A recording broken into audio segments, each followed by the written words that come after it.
सभी को सुप्रभात और गुरु गोविंद सिंह जी को सत सत नमन करता हूँ।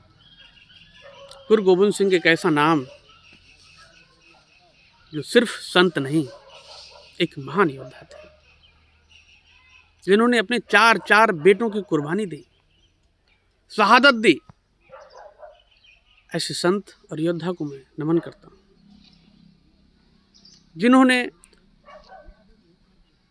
उस समय के मुगल जो कितने क्रूर थे और औरंगजेब का खासकर शासन जिसने जबरन लोगों का धर्म परिवर्तन के लिए मजबूर कर दिया, चारों तरफ विद्रोह और अफरा तफरी का माहौल बना दिया। ऐसे समय में ऐसी परिस्थिति को भांपकर गुरु गोविंद सिंह जी ने एक बैठक बुलाई। सब लोग उस बैठक में बैसाख पूर्णिमा के दिन आए और कहा, मुझे केवल 5 लोगों की ज़रूरत है जो इस मानवता के लिए अपना सिर कटा सकते हैं। किसी ने एक ने हाथ किया, खड़ा किया कि मैं मानवता के लिए अपना सिर कटा सकता हूँ। गुरु गोविंद सिंह जी उनको लेकर एक तंबू में गए। वहाँ से जब वापस लौटे तो उनकी तलवार से खून लटक रहा था। लोगों ने देखा, अरे गुरु गोविंद सिंह ने यह की क्या, उसको मार दिया। फिर कहा और कोई है, तो बारी बारी से 4 लोग और आए। कहा मैं भी मानवता के लिए सर कटा सकता हूँ। बारी बारी से गुरु गोविंद सिंह जी उनको तंबू में ले गए और बार बार तलवार से खून टपक रहा था।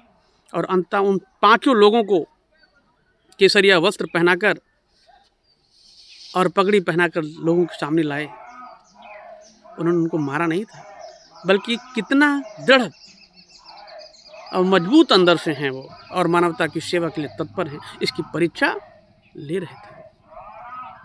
वो दौर अलग था। ऐसे दौर में भी वो संघर्ष करते रहे और 4 बेटों की कुर्बानी दे दी।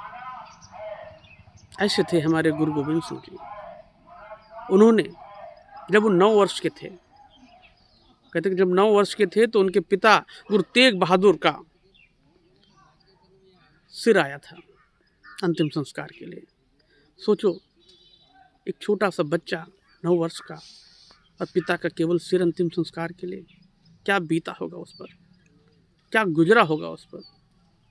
लेकिन वो टूटा नहीं और मजबूत किया अपने आप को, अपनी सेना को मजबूत किया, अपने लोगों को मजबूत किया और कहा, हमारी संख्या कम है, मुगलों की संख्या ज़्यादा है, हम आमने सामने नहीं लड़ेंगे, हम किलों में रहकर लड़ेंगे।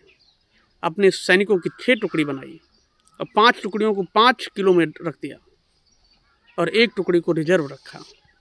मुगल सेना लड़ती गई और ये किलों से प्रहार करते गए। बंदूक चल रही थी। मुगल थक गए थे, महीनों बीत गए थे, थक कर हार गए थे। तो मुगलों ने सोचा कि इनका राशन पानी ही क्यों ना बंद कर दिया जाए, तो अंततः ही मजबूर हो जाएंगे और हमारी अधीनता स्वीकार कर लेंगे। तो यही हुआ।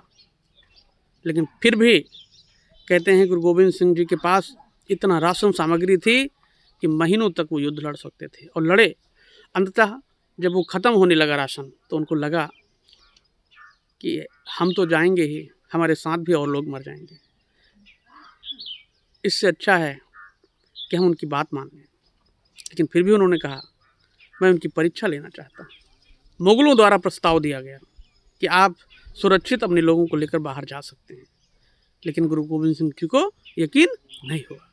उन्होंने क्या किया, परीक्षा लेने के लिए मुगलों की, उन्होंने अपने लोगों से कहा, आपके पास जितना कूड़ा कबाड़ा है, जितना टूटी फूटी कपड़े हों, चप्पल हों, बर्तन हों, यहाँ तक कि जानवरों की हड्डियाँ भी सब ढेर लगा दी गई और बैलगाड़ी में भरकर रात के अंधेरे में मशाल जलाकर भेजा गया।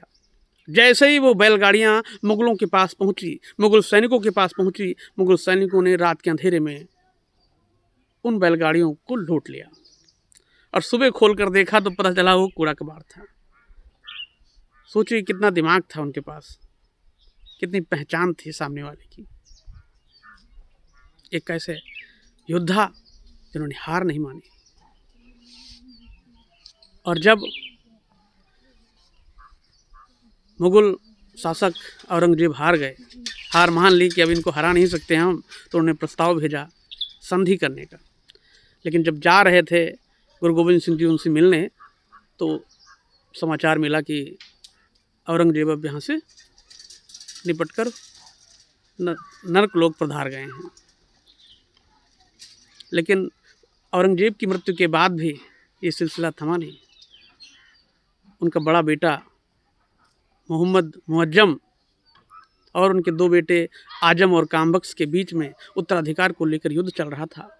मोहम्मद मुअज्जम एक बार फिर से गुरु गोविंद सिंह के सामने अपनी सहायता की मांग करता है कि हमारी मदद कीजिए, हमको राजा बनाइए। और गुरु गोविंद सिंह जी ने उसकी मदद की और उनकी सहायता की और अंततः मोहम्मद मुअज्जम ने अपने दोनों भाइयों को जाजऊ के युद्ध में और हैदराबाद के युद्ध में हरा दिया। एक ऐसा महान शख्सियत जिसे हम सब याद करते हैं, जिसके नाम पर पूरे भारत देश में अवकाश घोषित किया जाता है, जिसने अपने सैनिकों को महिलाओं की इज्जत करने के लिए कहा, समानता और बंधुत्व की भावना पर बल दिया। उन्होंने कहा हमें बाल नहीं कटवाने हैं, बाल को लेकिन व्यवस्थित ढंग से रखने के लिए हमको कंघा की ज़रूरत है, हमें कृपाण की ज़रूरत है, हमें कच्छा की ज़रूरत है। ऐसे महान वीर योद्धा को मैं सत नमन करते हुए उन्हें प्रणाम करता हूँ। जय हिंद, जय भारत।